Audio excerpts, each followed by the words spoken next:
Ya, pemirsa, akibat musim kemarau yang berdampak pada produksi beras nasional, harga beras di sejumlah tempat terus merangkak naik. Di Pandeglang, Banten, harga beras jenis premium dijual kisaran harga Rp13.300 per kilogram, sementara di Mandaling, Natal, Sumatera Utara, para pedagang mengaku tak lagi memiliki stok.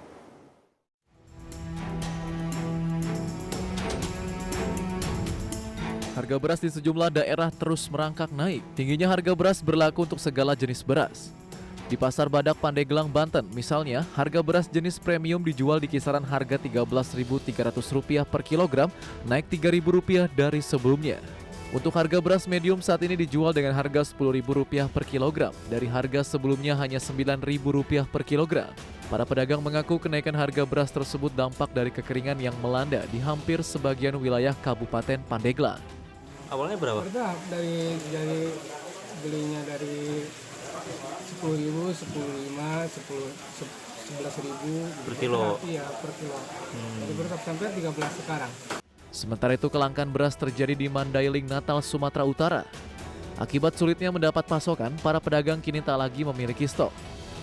Para pedagang mengaku saat ini ketersediaan stok beras jenis medium maupun premium hanya untuk penjualan 2 hari. Akibat kelangkaan pasokan, harga beras ikut melambung. Untuk jenis beras medium kini dijual Rp14.000 per kilogram atau naik Rp5.000 dari harga sebelumnya. Sementara beras premium mencapai Rp16.000 hingga Rp17.000 per kilogram, naik Rp4.000 dari harga sebelumnya. Terus harganya terus naik. Biasanya ada uang kita, ada berasnya. Ini ada pun uangnya, nggak ada berasnya. Warga berharap pemerintah segera bertindak untuk menstabilkan harga beras karena tingginya harga beras membuat rakyat kecil semakin terjepit. Dari Banten dan Sumatera Utara, Tim Liputan IDX Channel.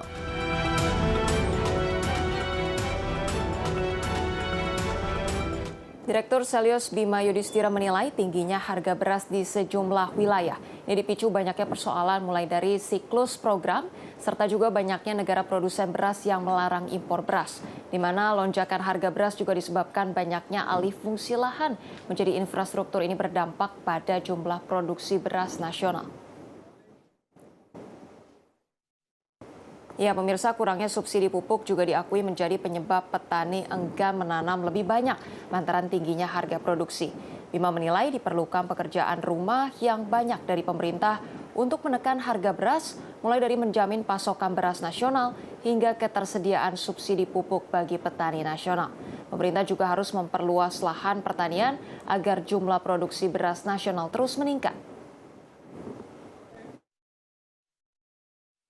Kemudian faktor yang tidak kalah penting adalah masalah soal produksi di dalam negeri.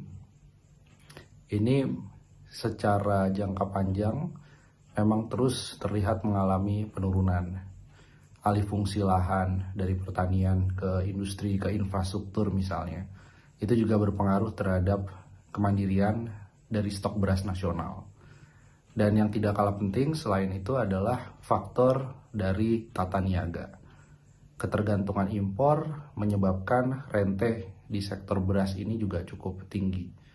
Importir kan dia tidak perlu menanam, dia hanya cukup menjadi perantara dari para petani yang ada di luar negeri, di sentra penghasil beras, ya, dengan pedagang, retail, dengan konsumen yang ada di Indonesia.